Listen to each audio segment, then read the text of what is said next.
اس وعدے کی تعمیل پوری کرو کہ مولا سے پوچھا کہ مولا اگر ہم اپنی زندگیوں کو بنانا چاہیں تو کیسے بنائیں؟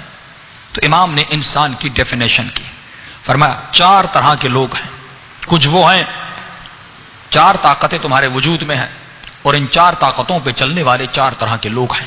پہلی طاقت فیکلٹی آف اینگر، اللہ نے تجھے قوت غضب دیا۔ دوسری طاقت فیکلٹی آف امیجنیشن، اللہ نے تجھے قوت وہم کی طاقت دی۔ تیسری طاقت فیکلٹی آف شہوہ، اللہ نے تجھے قوت شہوت کی طاقت دی۔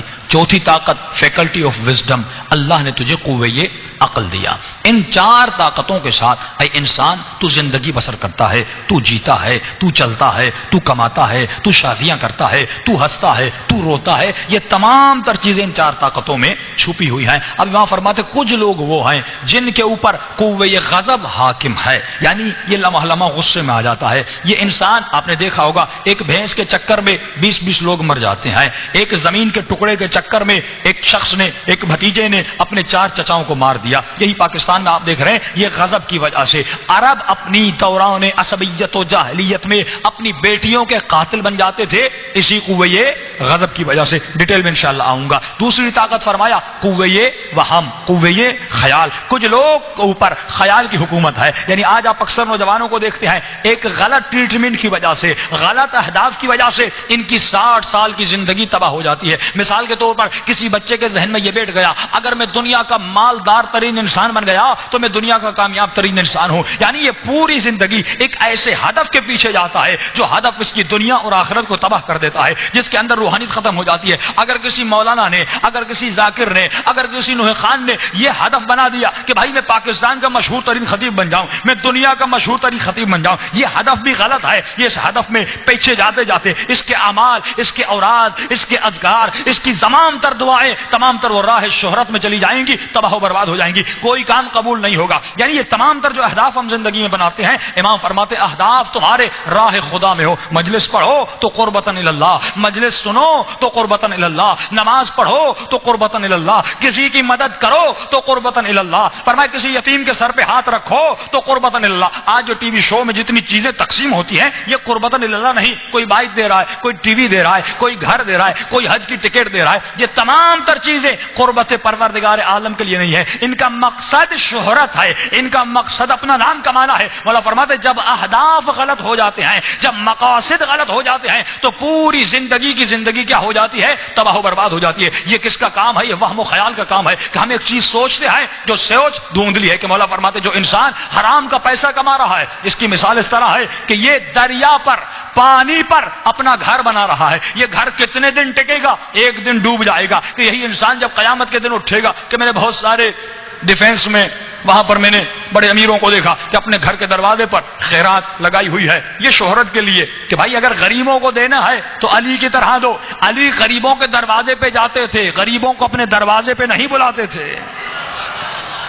کہ آج مختلف این جی اوز، مختلف اداروں کو میں نے دیکھا کہ غریبوں کو اپنے پاس بلاتے ہیں۔ یہ طریقہ علی کا طریقہ نہیں، یہ فوٹو سیشن علی کا طریقہ نہیں، یہ دنیا کو دکھانا یہ علی کا طریقہ نہیں۔ علی کا طریقہ یہ تھا کہ جب جاتے تھے نہ غریب کو پتا ہوتا تھا کہ مجھے مال کس نے دیا، نہ علی بتاتے تھے کہ دینے والا کون ہے۔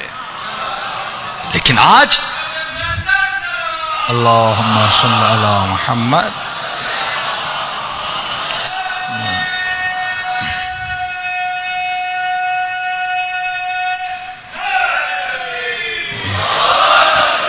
آج طرز زندگی، طرز تقسیم، طرز مجلس، طرز گفتار، طرز امر بالمعروف، طرز نہی عن المنکر بدل گیا، یعنی ہم ٹوٹلی رونگ وے میں جا رہے ہیں۔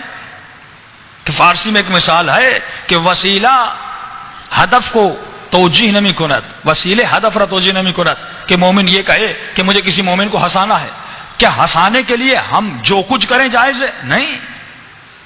اگر کسی کو دیندار بنانا ہے، اس کو دیندار بنانے کے لیے کیا جو کچھ کریں دین اجازت دیتا ہے؟ فرمایا نہیں، دین نے ایک طریقہ بتایا ہے، دین نے ایک اسلوب بتایا ہے، اسی اسلوب کے طریقے سے ہمیں چلنا ہے۔ لیکن آج جو خیر کے کام کر رہے ہیں وہ خیر کے کام میں بھی خیر نہیں کر رہے کہ مولا فرماتے قیامت کے دن جب ان کو لایا جائے گا اولئک حبطت اعمالهم، کہے گا مولا میں نے اتنی مدد کی، میں نے اتنا مال دیا، میں نے اتنی مسجدیں بنائی، کہاں گیا میرا اجر؟ آواز آئے گی حبطت اعمالهم، تم نے شہرت کی وجہ سے، نفس و نفسانیت کی وجہ سے، اپنے نام کی وجہ سے کیا، تمام تر اعمال تباہ و برباد ہو گئے۔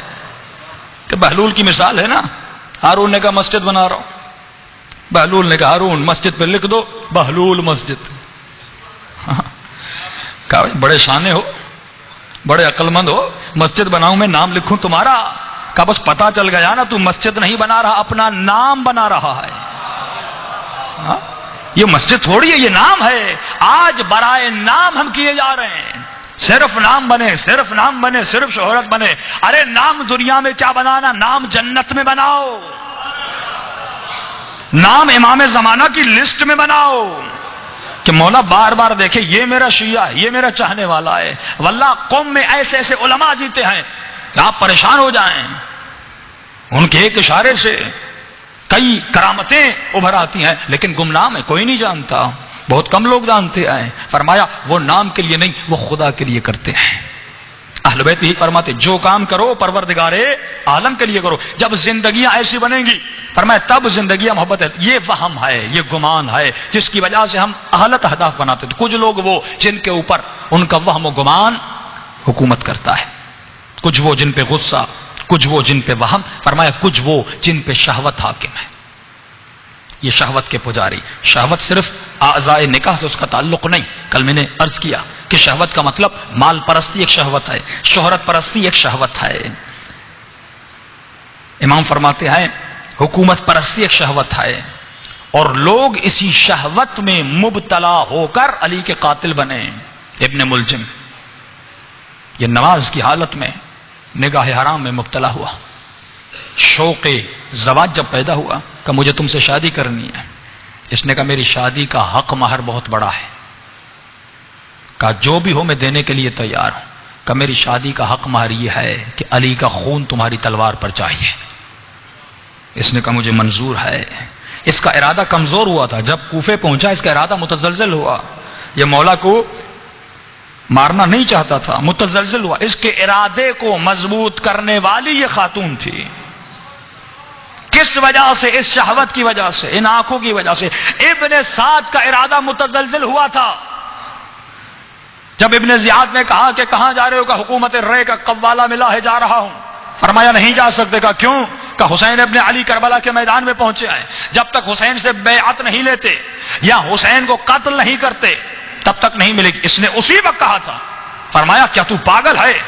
میں حسین کو جانتا ہوں، میں معرفت حسین ابن علی رکھتا ہوں۔ اس نے روایات پڑھی، حدیثیں پڑھی شان حسین ابن علی میں۔ فرمایا کیا مجھے جہنمی بننا؟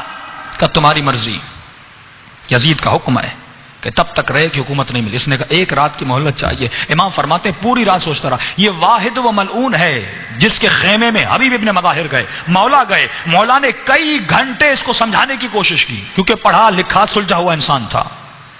امام نہیں چاہتے تھے یہ میرا قاتل بنے، لیکن بارہا یہ پوری رات، صبح جب اٹھا یہ شعر پڑھتا ہوا آیا، کہنے لگا کہ اگر حسین کی طرف جاؤں گا تو جنت ملے گی، اگر حسین کی طرف جاؤں گا تو راحت ملے گی۔ کہتا ہے جنت بھی مجھے پیاری ہے، لیکن کہتا ہے اگر میرے دل کی ٹھنڈک ہے تو رے کی حکومت ہے، میں رے کی حکومت کے پیچھے جاؤں گا۔ یہ آیا اور امام حسین کو قتل کیا، اور کتنا بڑا ظالم بنا، جہنم کمائی، کیونکہ اس کے اوپر شہوت کی حکومت تھی۔ چوتھی چیز امام فرماتے ہیں یہ چوتھا گروہ وہ ہے جو ہمارے شیعوں کا گروہ ہے، جن کے اوپر عقل حاکم ہوتی ہے۔ شیعہ وہ جس کے اوپر عقل حاکم ہو، یعنی غصہ، شہوت، خیال عقل کے نیچے ہوتے ہیں اور عقل غالب ہوتی ہے۔ ان چیزوں کا ہونا بھی ضروری ہے اور ان پر کنٹرول کرنا بھی ضروری ہے۔ کہ دیکھیے آپ غصے میں کیوں آتے ہیں؟ انسان غصے میں تب آتا ہے۔ اب آپ کہیں گے مولانا ہم غصے میں تو آتے ہیں، بلڈ پریشر کے مریض ہیں، تھوڑی تھوڑی بات پہ غصہ آتا ہے، غصہ نکالیں کیسے؟ عالم کا صرف یہ کام نہیں کہ آپ کو یہ کہے کہ غصہ نہ کرو، یہ بھی کہے کہ غصہ کیسے نہ کرو، طریقہ بھی تو سکھا۔ صرف یہ کہنا نوجوان نماز پڑھو نماز پڑھو، بھائی نماز کیسے پڑھے؟ اس گناہ کے معاشرے میں، اس آلودہ معاشرے میں کسی نوجوان نے کل مجھے کہا مولانا آپ روزانہ کہہ رہے ہیں اپنی آنکھوں پہ کنٹرول کریں. کہتے ہیں مولانا ہم مجبور ہو گئے, ہم کیا کریں, ہم مجلس میں جاتے ہیں, کسی امام بارگاہ میں جاتے ہیں, وہاں پر بھی خواتین پردہ نہیں کرتی, بد حجاب ہو کر گھومتے ہیں, ہم وہاں پہ کیسے کنٹرول کریں؟ یعنی جب امام بارگاہوں کے اندر خواتین کی یہ حالت ہو, جب مجلسوں میں آنے والیوں کی یہ حالت ہو, تو یہ نوجوان کہاں پہ کنٹرول کرے؟ پھر وہی واقعہ امام رضا کا, وقت نہیں, واقعات میں جاؤں گا بہت لمبا ہو جائے گا, کہ جس نے مولا رضا کے حرم کے اندر کسی نامحرم خاتون کو دیکھا, جب رات کو گھر گیا خواب میں امام رضا کو دیکھا کہ اندر جا رہا ہوں, مولا کرسی پہ تشریف فرما ہے, امام مجھے سلام کرتے ہیں, میں اپنے پاؤں سے مولا کی کرسی کو گرا دیتا ہوں کہ مولا زمین نوش ہو جاتے ہیں. جب صبح اٹھا روتا ہوا, گریے میں ڈوبا ہوا, عالم دین کے پاس گیا. میں نے کہا مولانا میں تو امام کا بڑا احترام کرتا ہوں, یہ کیسا خواب ہے کہ جو میں نے دیکھا؟ فرمایا کل تو نے کوئی گناہ تو نہیں کیا تھا؟ سوچنے کے بعد کہا ہاں حرم گیا, امام کے حرم میں مولا کی قبر کے سامنے میں کسی نامحرم خاتون کو دیکھا. فرمایا یہ برابر ہے امام کے چہرے پر تماچے لگانے کے کہ حضور امام میں کوئی گناہ کرے. اب وہ خواتین جو مولا کی امام بارگاہ میں آئیں, جہاں پہ ذکر حسین ابن علی کریں اور وہاں پر پردہ نہ کریں, کہ ایک بال بھی اگر کوئی نامحرم مرد آپ کے بال کو دیکھتا ہے, مولا فرماتے اس کا گناہ بہت زیادہ ہے. کہ اگر وہ نوجوان گمراہی کی طرف چلا جاتا ہے, اس کے اندر کے حالات بدل جاتے, مولا فرماتے اس کا ذمہ دار کون ہے؟ وہ انسان ہے جس نے اس کو گمراہ کیا. تا قیامت اس پر عذاب ہوتا رہے گا, اور اس سے شدید عذاب اس کے شوہر پر ہوگا, اس کے بھائی پر ہوگا, اس کے باپ پر ہوگا, جس نے اپنی ماں بہنوں کو حجاب نہیں کروایا اور اسی صورت میں امام بارگاہ تک لا رہے ہیں. یہ مجلس صرف مزے کے لیے ہے, یہ مجلس صرف اپنے نفس کے لیے ہے, یہ امام حسین ابن علی کے لیے نہیں ہے. جس مجلس میں کہ مولا فرماتے میرے دو قاتل ہیں, ایک وہ قاتل جو میرے بدن کا قاتل ہے, ایک وہ قاتل جو میرے جسم کا قاتل ہے, دوسرا وہ قاتل جو میرے مقصد کا قاتل ہے. کشمر نے میرے جسم کو قتل کیا, ابن زیاد نے میرے جسم کو قتل کیا. تا قیامت کچھ لوگ ایسے ہوں گے جو میرے مقصد کو قتل کریں گے. مقصد حسین لے آمر بالمعروف انہا اشہد انک قد قمت الصلاۃ واتیت الزکاۃ امرت بالمعروف ونہیت عن المنکر. مولا یہ آپ کا مقصد ہے. انی سلم لمن سالمکم وحرب لمن حاربکم. مولا جو کچھ آپ نے کیا میں کرنے کے لیے تیار ہوں, جن سے آپ لڑے میں ان سے لڑنے کے لیے تیار ہوں. مولا گناہ سے لڑے, مولا بے حیائی سے لڑے, مولا شراب نوشی سے لڑے, مولا بدماشی سے لڑے. فرمایا جس معاشرے میں یہ کام ہو, فرض ہے ہر شیعہ کا, فرض ہے ہر علی کے چاہنے والے کا کہ گناہ کو روکے, اپنے جوانوں کو گناہوں سے بچائے. کہ مولا فرماتے ہیں جس شخص نے اپنے نوجوان بیٹے کی تربیت نہیں کی, 15 سال کے بعد اگر یہ گناہ کرتا ہے, عذاب اس جوان کو بھی ہوگا, عذاب اس باپ کو بھی ہوگا. اور فرمایا جس شخص نے اپنی بیٹی کی شادی مال دنیا کی لالچ میں, شہرت کی لالچ میں آ کر کسی بے نمازی, کسی شرابی, کسی بدماش انسان سے کرا دی کیونکہ صرف وہ پیسے والا ہے, فرمایا اس کے نام اعمال میں لکھا جائے گا اس نے اپنی بیٹی کا قتل کر دیا. اور جس نے دنیا کی خاطر اپنے بیٹے کی شادی کسی ایسی خاتون سے کروائی کہ وہ مالدار فیملی ہے, وہ پیسے والے ہیں, بھائی اولاد کا کیا ہوگا, تربیت کا کیا ہوگا؟ امام فرماتے مجھے تمہارے گھروں سے حسینی بچے چاہیے.